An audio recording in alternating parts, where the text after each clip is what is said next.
Olá, gente querida, tudo bom com vocês? Sejam bem-vindos a mais uma aula de ensino religioso. Hoje vamos dar continuidade àquele tema que viemos discutindo já há algumas semanas, que é a manifestação do sagrado. Vamos só relembrar rapidinho o que é o sagrado? Se vocês lembrarem bem das nossas últimas aulas, o sagrado é tudo aquilo que se relaciona diretamente com Deus ou com o divino dentro de uma religiosidade. Por este motivo, nós temos, por exemplo, objetos sagrados. São objetos que de alguma forma remetem, que se relacionam ou que representam aquilo que é divino dentro de uma religião. Assim, nós temos objetos sagrados, lugares sagrados, símbolos sagrados e muitos outros elementos que são considerados sagrados na religião. Hoje, nós vamos conversar um pouco sobre as diversas maneiras que o sagrado pode se manifestar e ser compreendido pelo ser humano na história da humanidade e na história humana em si. Existem, gente, várias áreas do conhecimento humano, nós sabemos. E algumas são dedicadas a estudar especificamente a realidade do sagrado. Essas áreas são as chamadas teologia, teogonia, teosofia e teofania. São essas 4 áreas do conhecimento que buscam entender Deus. A teologia se trata do estudo da palavra de Deus e aquilo que foi escrito e falado sobre ele. A teogonia estuda as origens de Deus, enquanto a teosofia estuda a sabedoria de Deus nas diversas religiões e a teofania estuda as manifestações de Deus. Essas áreas do conhecimento buscam aprofundar o sentido do mistério daquilo que Deus é e a forma como ele se manifesta para a humanidade. Claro que nós sabemos que a realidade divina é muito mais ampla e muito superior à realidade humana. E que o próprio Deus, geralmente, nós o expressamos como uma realidade insondável e inefável. Isto é, impossível de compreender e de se investigar. Porém, o ser humano, ele percebe Deus e o compreende. Essas áreas do conhecimento que eu citei para vocês, elas não buscam dar uma explicação meramente científica, mas buscam encontrar um sentido dentro das manifestações que Deus tem. Por exemplo, no cristianismo, nós temos várias versões e visões acerca de como o sagrado se manifesta. O principal da fé cristã é a forma como Deus se manifestou ao se fazer homem na forma de Jesus Cristo. Jesus Cristo que aparece como este Filho que nos permite nos aproximar dele e nos relacionarmos diretamente com ele. A palavra Deus não manifesta tudo o que ele é, mas apresenta sim um sentido, uma relação próxima que este Deus nos permite ter com ele. Então, nós podemos mencionar aí o próprio Jesus, que caminha sendo ele Deus conosco. Podemos mencionar às vezes na Bíblia em que se menciona Deus falando com o povo, falando com os profetas, falando com Moisés e vários outros momentos. Na tradição contemporânea, nós também temos várias referências, como os momentos em que numa oração a gente sente a presença de Deus, ou quando alguém diz, nossa, eu me senti tocado por Deus neste momento.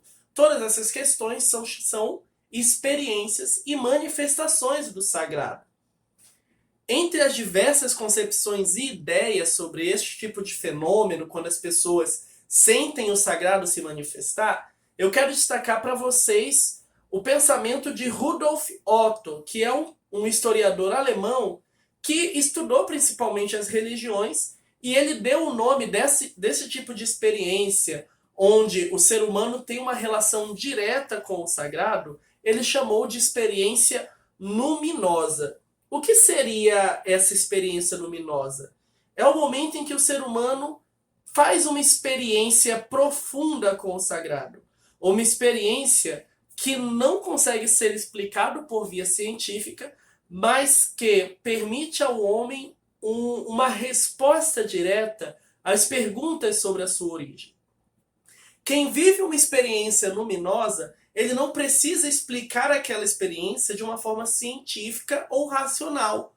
Pelo contrário, a explicação que ele encontra está totalmente ancorada numa experiência única de fé.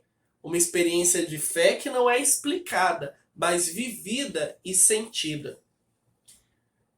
Outro historiador muito importante sobre esse tema, um antropólogo também, é Mircea Eliade, que afirma que o sagrado se manifesta, no sagrado se manifesta um poder superior.